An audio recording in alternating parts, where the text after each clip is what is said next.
نو الله وی ډېرې ګناوې د شهواتو د وجې نه کېږي. نبي علیه السلام یې خېټه چې مړه شوه اندامونه ټول وږي شي. څه معنا؟ سترګې بیا غلط نظر غواړي، خوند غواړي، غوږونه غلط شیان اورېدل غواړي، لاس غلط استعمالېدن غواړي، قدمونه غلطو ځایو ته تګ غواړي، عورت په غلط ځای کې استعمالېدن غواړي. چې کله خېټه وږې شوه ټول اندامونه ماړه شي. ماړه شي څه معنی؟ بېواسه شي. چې بېواسه یې هلته فشار دی ناست چې کېدی نه شي، بیا په زداو پسې ګرځي په ښځو پسې. لوی حکمت دا ده په دا لوږه کې. ځکه هم موږ ته ادب دا ده، موږ او تاسو ته حدیثو کې را روان ده په مړه خټه خوراک دا شریعت کې ښه صفت نه ده. ټول عمر نبی علیه السلام یې خېټه درې برخې که. اول خو 2-3 ګولې خوره، عادت داسې جوړ که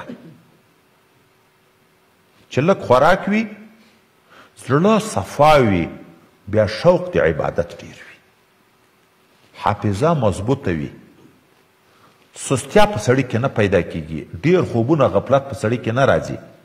اول خو 2-3 ګولې خوره. که نه یې 3 برخې که خېټه، یوه حصه د خوراک، یوه حصه د چکاک، یوه حصه د ساه ایستلو چې په اسانه وي. نو خوراک به 3مه حصه.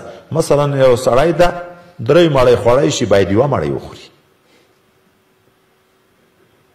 ولې؟ که ټول ځان مړی دا نه چې دا ډېر هغه پروژه کې څه لیبې کوو په تراوه کې غفلت راځي، سستیا دستي سړي ته خوب ورځي.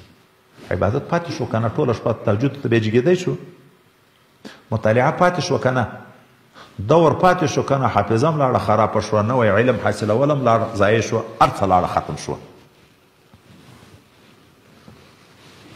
کم خوردن، کم گفتن، مثل آهو پریدن. خوراک کم که، خبرې کم که، چکاک کم که، لکه غرڅه داسې وتکړی او خړو ماړه که، خړو ویده که. ښه ډېر وخوره، ښه ډېر وچکه، بیا به نو د مایي غوندې آسې آسې اخ مثل مایي تفیدن. نو ټول عمره موایده ده خواهشات. سړی ولایت ته تر څو نه رسیږي چې ټول خواهشات پوره کوي. ښه واسطه شته، خدای ښې ډېرې روپۍ درکړي. نو چې ښې ډېرې روپۍ درکړي د خواهشاتو دپاره دې پیدا یې چې په بازار کې څه ښه شی وینې، چې ښه جامه وینې ته یې اخلې، چې ښه غوښې وینې ته یې خورې، چې ښه پلاونه وینې ته یې خورې، چې هر شی ښه ښه ښه ښه. خو بیا د ټول وخت کې نفس خوشحال ونه ساتو. سره له قدرته وایي بعضې خواهشات به ترکوې، زړه به دې ورته کېږي، خو وس به دې هم رسېږي، خو نفس به ذلیله کوې، کمزوری کوې به یې. او په دغه باوجود الله حکیم ذات یوه میاشت بیا نو سمه پایبندي، چې یوه میاشت به نو بیا داسې کې چې بیخي به خوراک نه کې، سهار نه تر بېګا.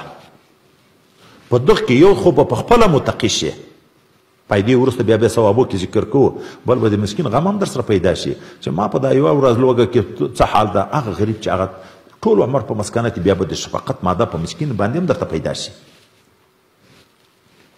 د دې دپاره روژه نیسئ چې پرهیزګاره شئ.